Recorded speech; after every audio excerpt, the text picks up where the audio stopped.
Bull Camper in the right place at the right time. Joe Rose, touchdown Miami!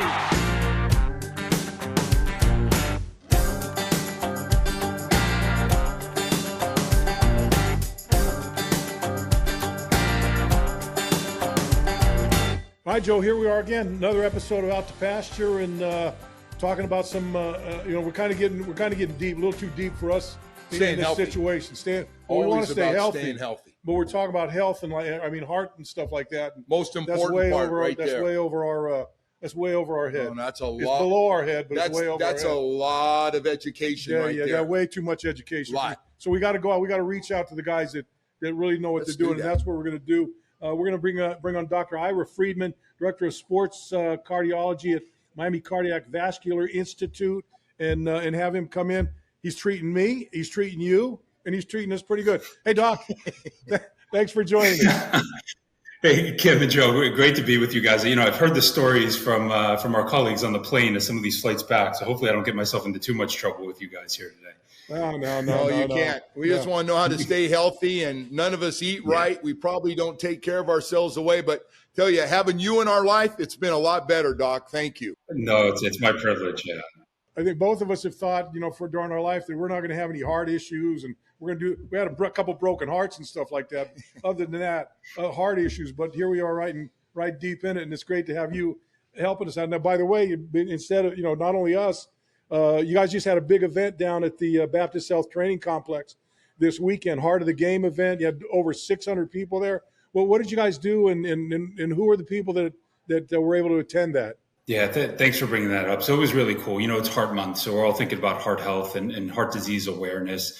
And if you're thinking about sports, we've had some really high-profile cardiac arrests recently, whether it was Damar Hamlin on Monday Night Football a couple of years ago or Bronny James. And, we saw this as an opportunity to really hone in and teaching people life-saving skills with CPR, how to perform CPR, and then how to use an AED. So with partnership from the Miami Dolphins, an AED company called Avive, and then, of course, the Miami-Dade Public Schools, we brought in over 600 students, coaches and others who learned how to recognize cardiac arrest, how to respond to it with CPR, and how to use that AED. And, like I said, we've seen some high profile things on the field recently, but actually you're more likely to do this in your own home. So we were teaching these folks potentially how to save the life of a loved one, and, really great outpouring of support, really great attendance, and kudos to Baptist, the Dolphins, and the others for putting this event on. It was fantastic.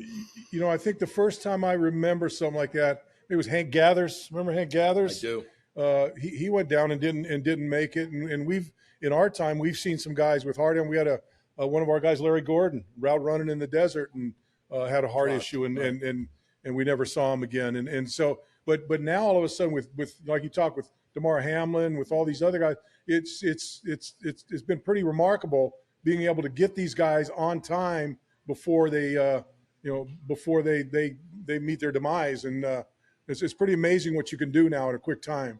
Yeah, and the Hank Gathers one, if you go back and watch it, like those of us who know what that looks like, boy, that's a scary one. And so hopefully, we've impacted the community for the better, and the journey continues. Still more work to do in that regard. Doc, I want to ask you, just because we get the heart and a lot of people don't know, and then something bad happens, as Bo just said, can a basic, because I know a lot of old guys aren't big on going, like, I feel great, I'm not going to go. That was real old school. I no need to go to the doctor, I feel great. But once you get a physical, can you find out a lot by what you get as a normal physical about your heart, or do you think you need to go the next step? Yeah, it's a great question, Joe. So first of all, here's three guys talking, and we know that men in general just are terrible at doing these sorts of things, especially male athletes, right? Because when you're on the team, you've got these resources there. They come to you. You really don't have to function very much outside of that. And then once the team's done, or once you're moving on, not really sure how to navigate the system. And of course, the American health system is really complicated. So it's really important that we're getting in and getting checked and getting the things that matter looked into. And so for most people, going to a good primary care provider will be great. They'll be able to check blood pressures, blood sugars, cholesterol, go into family history and look for things that may be there. For certain people, going to that next level and hanging out with someone like me does become important. But a really good primary care provider is a one-stop shop and can definitely do a lot of the things and look into risk factors and adjudicate those, treat them before coming to someone like me. We're always happy to help and see anyone who needs to be seen. But definitely doing that first step, taking that first step, getting to a primary care provider will go a long way towards ensuring health. Yeah, we both have just had physicals, and my wife's had a physical, and it's it used to be a physical would take you all day long. Now you go in and they take your blood, they check all these vitals, and I tell you what you can find out in a short time, which you used to take day, you have to come back another day or something. Which it's remarkable what technology has done for diagnosing those things in a really timely fashion. Yeah, I totally agree. We have way better insight into things, as you said, in efficient and slick ways that maybe we didn't before. And, people will say maybe I have to wait 30 minutes, 40 minutes. Sometimes it may be longer, unfortunately. But just that small investment, that couple of hours can really pay off big benefits later on, not only for cardiovascular health, but cancer detection. That, what we used to think for colonoscopies at 50 now has been brought sooner. People may not be aware of that. So getting educated, that empowers individuals to be a part of their own health and ensure the highest quality health moving forward. Doc, diet. Yeah. I've been great on losing the weight, but I know you put me on a cholesterol pill here in the last month or so. How important is that as far as you go talking to people and everybody's asking, how can I stay healthy with my heart? Everybody obviously understands how important the heart is. Diet is so important. Some people will think, number one, let's say they're exercising a whole bunch. They'll say, well, the furnace is hot. I can sort of burn through anything that's there. Or they'll go on that cholesterol pill, like you said, and say, well, I can just eat whatever I want, burgers, fries, cheese, the whole 9 yards. The pill will burn through it. That's just not true. These are all working together, all parts of the whole equation. So, making sure that you're exercising well, eating a healthy diet, taking the medicines that we need to take to control things. People who eat healthy diets and exercise, if you control for everything else, they just live longer and better than people who don't do those things. So really good exercise, really good diet are medicines. If I could put them into pills, I could retire because it would just make life so much easier. But they are behavioral. They require people to work at it. I always say, do your best 5-6 days out of the week and absolutely mix in a cheat day or two. Birthdays, holidays, special occasions, forget about it. But, really try your best to be disciplined most days of the week and hone in on the healthy foods. So I've been working out, and I've got some AFib issues that I'm dealing with right now, but I still continue to go in and exercise. And I always try to figure out what's this balance between, like, I'll get on the bike and maybe ride for 20 minutes, but I'll do it at a 11 rotation pace or something. Well, what is and because I see a lot of guys my age, a lot of younger, and trying to figure that sweet spot for you where you can get exercise but not damage anything that you may be dealing with from a cardiovascular standpoint. Yeah, I love the question, Kim, because it's so important. So the sweet spot, if you're really looking to sort of meet the guidelines of exercise and derive the most benefit from exercise, it's going to be 150 minutes of moderate intensity exercise per week or 75 minutes of high intensity. Now, what are those things? 150 minutes of moderate would be going for a walk, maybe riding a bike, but doing it casually where you can still be conversational like we are right now, but doing it, working up a sweat, feeling like you're exercising.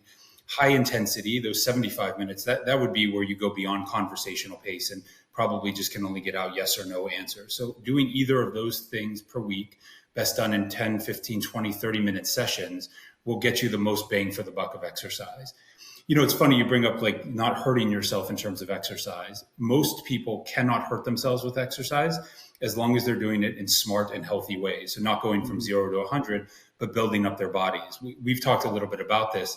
We see way more male professional athletes who developed atrial fibrillation later on in life. Could that be a consequence of exercise and high volume, high intensity over years and years? That's possible, but I don't want to misconstrue that with being a negative thing. I would never counsel anybody not to participate at a high intensity professional level of exercise, potentially because of a risk of atrial fibrillation later on. Going further, there's no evidence that suggests somebody can harm themselves, assuming they're healthy underneath, with high intensity exercise, again, as long as they're safe and smart about it. So exercise is really, really important. If you're trying to hit that sweet spot, like you said, 150 minutes of moderate intensity exercise a week or 75 minutes of high intensity. That's like the dose of exercise that we need to be prescribing to people. We're in a field of lots of calories when we played, and then sometimes we stop playing and we keep eating the same amount of food. Next thing you know, you gain 20, 30, 40 pounds, or as we get older, that's got to rank right there at the top, huh? When you become 100%. 20, 30, 40 pounds overweight of what you were, is that something you deal a lot with? Oh, definitely. And again, not even guys like yourself, people who just think they need to overeat for what they're doing. I don't think we taught diet well to certainly people in your generation and mine. I get to interact with a lot of athletes, and it's amazing how smart kids are about these things now. And, yeah, I was a college athlete. We had no dietary or nutritional counseling whatsoever. Now they do, and it's really great. So I think the next generation is really well suited for this. But for those from our generation, I think it's really being mindful of what we're putting into our bodies. There's lots of different tools out there that can help us count these things. And again, Joe, speaking to that and what Kim had mentioned before too, getting that annual health physical, getting that checkup, making sure how we're fueling our body and how we're taking care of our body is having positive impacts, or if it's having negative impacts, looking at opportunities to address those things. Along that line of, you talk about these physicals and when as it relates to cardiovascular, what should it is 40 the time you want to really start looking at it? 35? What is that age where, you go from being bulletproof to, well, man, maybe I better start looking at this a little bit and getting ready to extend my life? Yeah, I'm 42 and I still think I'm bulletproof, unfortunately. You got to jump on it. I think there's not a magic age, but I think definitely at 30, you want to start thinking about these things, getting with somebody you can trust who can help you. Certainly at my age, you want to be doing it. And talking with your family too, knowing what kind of conditions run in the family, because that's really important. I say that genetics are the most powerful predictors of our health. So going back to that colon cancer and cancer screening, like we talked about, we're seeing a higher incidence of cancer in younger people. And if we're genetically predisposed to that, maybe we need to get even in sooner than 30 to start getting screened for certain conditions. I'm not saying that everybody should, but being aware of what conditions run in your family may necessitate getting checked sooner and getting annual exams sooner. Breast cancer comes to mind too. So it's hard to draw a line in the sand and say at this number is when you should be doing it. I definitely think at 30 and into 40s, we need to be fully engaged at that point in time. Doc, I got to hit you with a personal one here. I don't mind telling him Bo knows all this junk about. I'm an open book to everybody, Doc. It's no big deal, but I've been sleeping like shit. And I'm sleeping like 2 hours, wake up, go back to sleep, pee, get up, sleep. It's gotten really, really bad. Is it common? I know some of it's stress and stuff that's on my mind. I can't get it off, and it pops up in the middle of the night. Is that common as you get older? And what do you recommend to people having trouble in their sleeping patterns, not what it used to be? Yeah, sleeping like shit is a common complaint we get as people get older. And while I say age and older are 4-letter words in my realm, there's no doubt that sleep quality definitely can decrease with age. That's an unfortunate reality. But there's a lot of things that you need to go through before you kind of end on that age thing. So are you engaging with the phone or TV before going to bed? We know those things are terrible when it comes to sleep quality. You mentioned getting up to go pee in the middle of the night. So for a man, is there prostate issues, which could be playing a role, which are waking you up at night? Are you exercising during the day? The best sleep and mental health medication I have is exercise. So making sure you're exercising well. Eating late at night can lead to poor sleep quality. So there's a lot of different things to look at and think about when someone says they're not resting as well as they would. But definitely, unfortunately, as we get older, sleep quality does get worse. Wow. I thought you had some magic answer there. I was really fired up, Doc. I wasn't looking forward to that. You wanted to get naps all night. You wanted to try some mushrooms for him or something. That one goes off air. We'll talk about that one. Yeah, right. He thinks I'm back in Berkeley again, Doc. I'm not. I don't know why he brings that up. Hey, I'm looking. You California boys, I don't know. I'm looking at your watch. And I'm looking at my watch, and it's remarkable now. And not just the watches. I mean, they've got all these gadgets which maybe on a little bit, maybe not good because you're trying to do self-diagnosis through Amazon. But the amount of information you've got, like literally right at your hands at any time, any point. is that a good thing, a bad thing, or because is it a crutch for people, or is it better to know and than not to know? Doc, tell him the truth. He's over the top. Go ahead and tell him, Doc. Don't be afraid. Hey, look, I'm sitting here. I got this. Hey, Joe, I think you've been waiting for this for me to do that. Hey, we were in Kansas City. We were in Kansas City for the game a couple years ago, and I had just come off the field, and he texts me, he says, "Hey, how you feel?" And I go, "Not so good." And he goes, "Well, you don't look good." And I go, "Well, geez, that made me feel good. That made me feel good." Doc knows his patients, man. That's good. Oh, man. Yeah, that cold night in Kansas City, I was walking around the Boca Mall. But in any event, it's funny. So I'll give you the political answer first. And the political answer is that it's neither good or bad, but you got to be careful with it. And as you get into the weeds on some of these things, let's say it's somebody who's totally healthy, has no medical problems, and feels great. If the watch tells you something, okay, that you can look at it and say, okay, that's interesting, but I just had a great run or a great ride or whatever it was, and I feel great. Let me just watch this and see what happens. So in that setting, the data on the watch or whatever it is should not tell you how you feel. Like, you can feel great, but if the watch tells you something, okay, just kind of keep your eye on it. For people who have atrial fibrillation, who have certain health conditions, these devices are becoming invaluable, and they're getting better and better over time. The data is becoming more accurate. It's becoming more valid and actually clinically useful. So for somebody who has atrial fibrillation and maybe isn't in that arrhythmia or that irregular heart rhythm all the time, and then might feel some palpitations or skipping or racing heartbeats, maybe a little short of breath, to do that electrocardiogram on the watch, or the watch telling you that you're in atrial fibrillation, is actually really helpful and useful, and then provides me with actionable data that we can jump on sooner before something bad happens. People like me have seen tons of people who are super healthy, who get the watch telling them something and it ends up being nothing. And so we're counseling for reassurance there. And hopefully your listeners know that today. But for those who, quote unquote, may be out to pasture and have some medical conditions, these things can be really helpful and useful for us to get things moving faster than we would have otherwise. All right, for people going to be stubborn, I'm just going to get right to it here. So whether they're in their 50s or 60s and getting ready to jump into their 70s, what were a couple things you just recommend for people that are still going to shortcut it, not go see a doctor, that would be the most important things to watch for, Doc, going forward as we get older to stay healthy with the heart? Number one, definitely listen to your body, right? Or your body is your vehicle. It's your modality for living in this world. And if it's telling you something, you got to pay attention to it. So number one would be chest discomfort. So like typically described as a pressure-like or heavy sensation on the chest. But, it can really be at any time with anything. Certainly if it's happening as you exert yourself, going for walks or exercising, that's a red flag. We want to get it taken care of.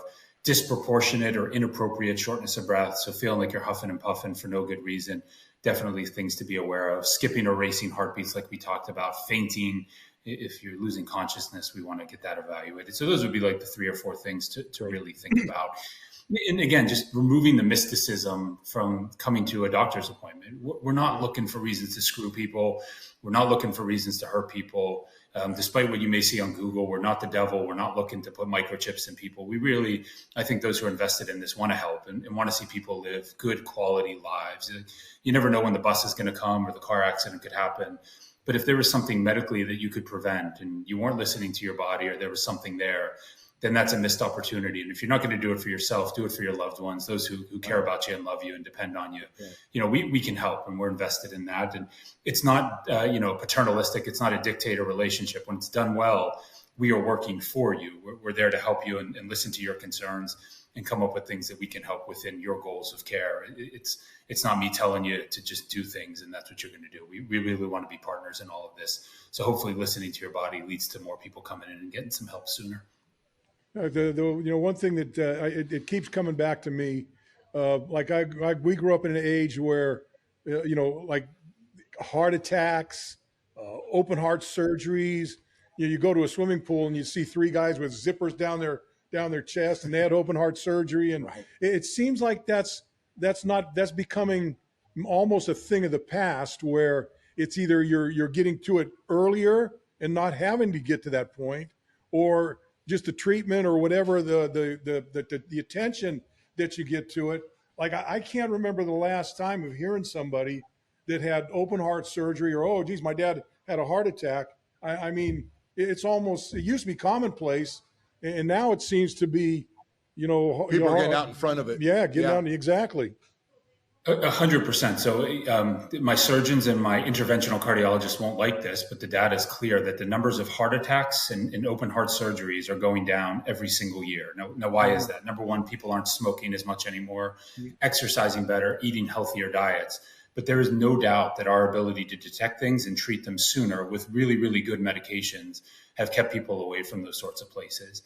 If, let's say, somebody needs that sort of thing, then we have ways to do it that are not the typical zipper down the chest. We can put valves in through the groin now. People can do minimally invasive bypass surgeries. At Baptist, we have some fantastic surgeons and proceduralists who can do these sorts of things. We can just treat things in slicker ways than we ever could. And our ability to do that will only increase with time. So Kim, you're absolutely right. And again, speaking to Joe's point, like just getting into the office enables us to detect these things before these catastrophic things happen. Doc, I got hit you with another one here too, that people are talking more and more on the news here. Poor Doc's looking at me with that smile already. Where is he going now? Alcohol. We're hearing that thing about, and like this alcohol, like, I like to have a couple tequilas on the rocks there, but Doc, talk about the alcohol thing. I think a lot of people thought the alcohol thing, occasionally or one a night's okay. What do you say to everybody about the alcohol? So the recommended limits, and there's different reasons why this happened. For men, it's no more than 2 drinks per night and no more than 14 in a week. And for women, it's no more than 1 per day or 7 throughout the week. And that just has to do with metabolism and other factors. But I don't think most people should be drinking to those levels. A lot of reasons why.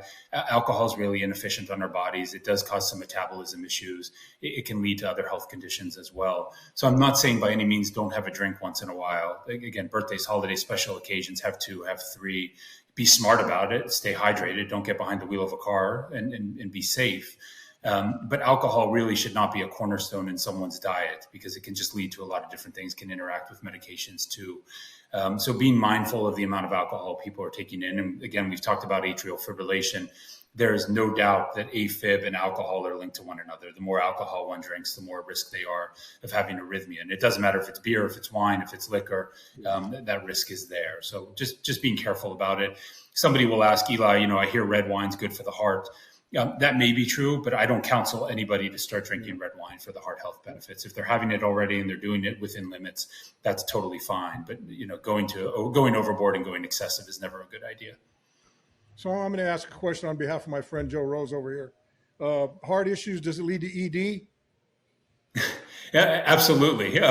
There's no question about it. And erectile dysfunction can be a sign of heart disease. So again, paying attention to it, getting things evaluated and looking into it. So it can be a sign of poor heart performance. It can be a sign of high blood pressure. It can be a sign of a lot of different things.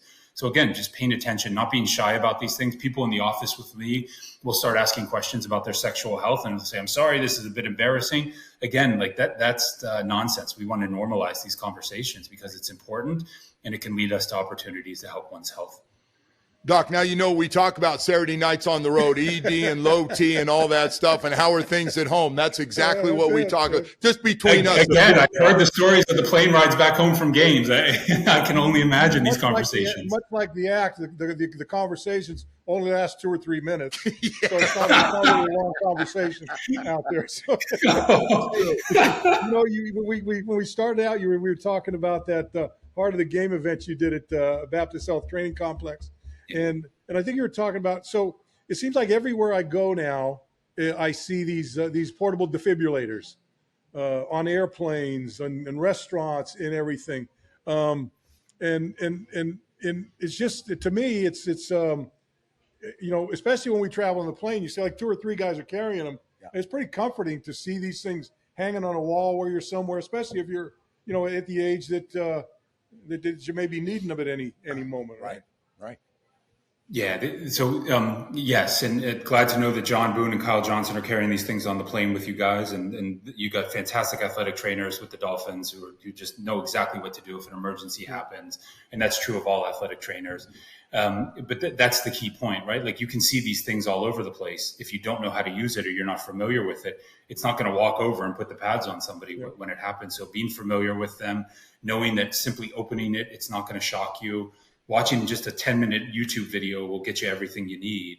to be aware of how to use these things. Again, you're very likely to save the life of a loved one, more so than you are to use it on a football field or a basketball court. So normalizing these things, making them available and accessible to everyone, especially at sporting events, because those are really the life-saving devices. When you're doing CPR, you're just acting as the heart to help circulate blood. What's really going to get things better is either delivering the shock through the AED or medics and help arriving and giving certain medicines to reverse things. And again, we should talk about AED stands for automated external defibrillator. It's those things you see in airports and grocery stores and shopping malls that can shock a heart if a dangerous heart rhythm is there, if someone's in cardiac arrest. So really recognizing it, responding to it with CPR, and getting that AED, putting the pads on someone's chest. And again, removing other barriers. People are concerned to do this on women. Man, you got to do what you got to do. Cut the bra off, cut the shirt off, get going. Women are far less likely to get CPR and have an AED used on them because people are afraid of quote unquote sexual harassment. It's not going to happen. They will thank you for it later. Use the AED on women. And it's even less likely to happen in minority communities. So we are working to get access and accessibility into those communities too to help. You talked about Damar Hamlin. We had I forget the player that went down. We're on the road and was down for a long time. And you know what we're seeing from athletic training. Let's switch over to the athletic side of it, where these trainers and doctors that go out there are so in tune with that diagnosis that may be Quickly a life or death diagnosis where there's 80,000 people staring down at you, and you got a guy on the field that's in distress. And the job that's been done, like starting with, like when I saw Damar Hamlin, I'm there to watch. I just watched the guy die on the field, and you know, lo and behold, and then you know you see it 2, 3, 4 times a year, where it gets to that stage where you know, oh, this is intense right here. But boy, the job that the way these people have been trained now to deal with that, it's incredible. It is. Athletic trainers are the most unsung heroes probably in the world of sports. Nobody knows them, but they are the ones who are dealing with everything. So I mentioned Kyle Johnson with the Dolphins. We have Juan Mesa with Inter Miami, Dave DiNapoli with the Florida Panthers. These guys are heroes. What they're dealing with in the background is incredible. And then, you know, when the event happens, not if, when, because it's going to continue to happen, not because it's happening more frequently, but just because it happens. They respond. They're trained for it. They know exactly what to do with the team physicians. And we know the guys that we get to work with the Dolphins. So Michael Swartzen, Gautam Yagnik, John Uribe, Will Davis, like amazing people, right? But this didn't happen by accident. It happens because they prepare for it, just like sports. Practice makes perfect. So they're practicing this scenario multiple times throughout the year so that when the big thing happens, they know exactly what to do. It's just muscle memory. They run out into the field, know exactly what to do, and you have a team of people working together. And you heard after Damar about the 60-minute medical meeting where everybody meets ahead of time, roles are delineated, and everybody's ready to go. So it's practice makes perfect. Just like you're running a play on 1st and 10, and you've got those plays diagrammed. We have them diagrammed from a medical perspective, and we're ready to rock and roll if something happens. Doc, have we done a good enough job at the high school level here in South Florida for you, Dade, Broward, even Palm Beach County? So Florida is probably the safest state when it comes to sport. A lot of that was done because of the heat illness, and a lot of preparedness goes into it. But it's a journey. It's not a destination. The job's never finished. And so we just need to continue to chip away at these things. You know, again, getting kids their pre-participation physical is really important, making sure that they're healthy to participate in sport and safe. That's true for kids who may not even be participating in sport and are just doing gym class or going to the dance hall or just want to exercise to be healthy, making sure healthy and safe. An electrocardiogram can be a part of that. We don't have enough time to even get into that discussion today, but that's something that can be used. If it should or should not is a totally different debate. But then ultimately, at the end of the day, having these emergency action plans in place, those plans that are rehearsed and ready to rock and roll when something bad happens, are the ultimate insurance policy and the ultimate safety plan. So the work will continue, but Florida is ahead of the game, to be sure. Hey, Doc, we appreciate you carving out some time. I know you're a busy guy, and you know, I think this is our guy, man, right here. Doc's the best. I think it's stuff for our listeners, you know, that are in this age group, the baby boomers, 50 to 70 to 80. I think it's an important conversation to have, and it's certainly a pleasure to have you and your expertise with us here on the show, and hopefully we'll get you back sometime. Thanks, Doc. We'll see you at the Tennis Open. I look forward to it. It's my privilege getting to know you guys. You guys do a great job. I'm consumers of your content as well. So really, really appreciate the opportunity to be on today. Thank you so much. Thank you. Take care. All right, Joe. That's a good. Although I called him by the wrong name, like an idiot, to start the thing. You know what? He's such a good doctor. Eli, I called him Ira. He just remember Doctor and Friedman. You know, I was he's thinking one of that the best. piece of shit Ira Winderman is on my mind for some. I see him every day. I see him, Ira, he just wants to play tennis. I see him in the newspaper busting the Heats balls all the time. So I had him on my mind. What a knucklehead! Now I feel really. You made me feel really. I feel like right now I feel about that big. You made me feel like a douche. You're not that, okay? Hey, sorry about me. I got to go see him tomorrow too. I got to put him. I'm gonna go. Hey, is Ira here? Who the fuck is Ira? You know. Oh my God. You know, what the hell? Anyway, it was a good show. It was a good get information out there. Oh man, you know that's wrong, Joe.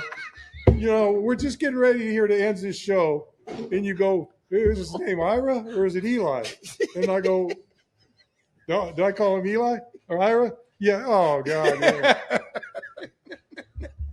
Hey, the great thing about this guy, no ego. Yeah, no, you know what? He's the nicest guy. He literally is the nicest guy I've ever met, and I'm looking Dick now. God damn, he's gonna go. Hey, my appointment. Hey, is Dick out there? Oh man. Oh, anyway, I apologize. Fun of her. He was good though. He was great. He was. And I tell you what, great information. Look, we always say it, Joe. Like every doc we see at Baptist Health, they're just the same way. They can't go. They go out of their way for you. They do everything. And Baptist Health doctors for us in our life. Of course, they're affiliated with most of the teams in town anyway. But through the Dolphins, it's been fantastic. All right. For Billy Rose and Kim Bokamper, that's going to do it for Out to Pasture this week. Stick around next week. See whose name I'm going to screw up then. We'll see you.